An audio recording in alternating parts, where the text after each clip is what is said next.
शिव आराधना की विधि। कूर्म भगवान कहते हैं, मैंने आप लोगों को निर्गुण योग पहले ही बता दिया है। सगुण रूप में आरूढ़ होने की इच्छा करने वाले को भी परमेश्वर की आराधना करनी चाहिए। वेद के कथन के अनुसार पिनाक नामक धनुष धारण करने वाले, 3 नेत्र वाले, जटाधारी, चर्मांबरधारी, पद्मासन में स्थित तथा स्वर्णिम आभा वाले शंकर का ध्यान करना चाहिए। मुनि श्रेष्ठों, इस प्रकार इस सबीज योग का वर्णन किया गया।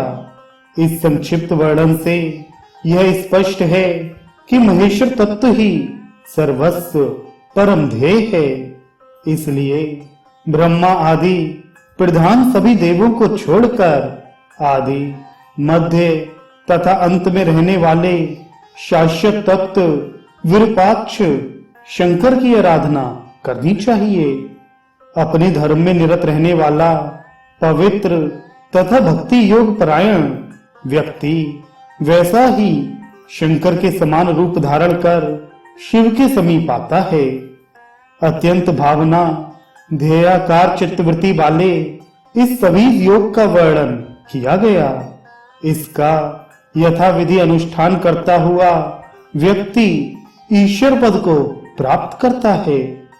मुनि श्रेष्ठों, यदि मनुष्य इसमें भी असमर्थ हो तो उसे हर, विष्णु एवं ब्रह्मा की आराधना करनी चाहिए और उसमें भी असमर्थ होने पर भक्ति युक्त होकर कार्य ब्रह्म की शक्ति, वायु, अग्नि तथा इंद्र आदि देवताओं की पूजा करनी चाहिए।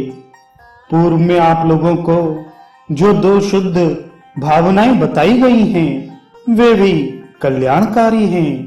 साथ ही निर्बीज तथा सबीज योग का भी वर्णन किया गया है। ये भी परम उपादेय है। मैंने पूर्व में भी यह निर्बीज ज्ञान आप लोगों को बताया था।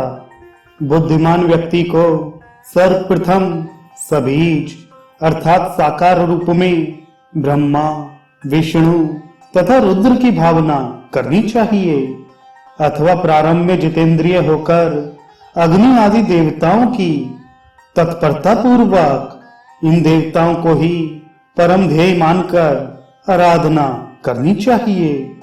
विष्णु के भक्त एवं विष्णु परायण पुरुष को वैष्णव चिन्ह, शंख चक्र आदि धारण कर नियम पूर्वक नारायण, संकर्षण, प्रद्युम्न और अनिरुद्ध रूप 4 मूर्ति धारण करने वाले अनादि निधन, जगद योनि, आकाश रूप, परम पद रूप, सनातन देव, वासुदेव पुरुष विष्णु की पूजा करनी चाहिए।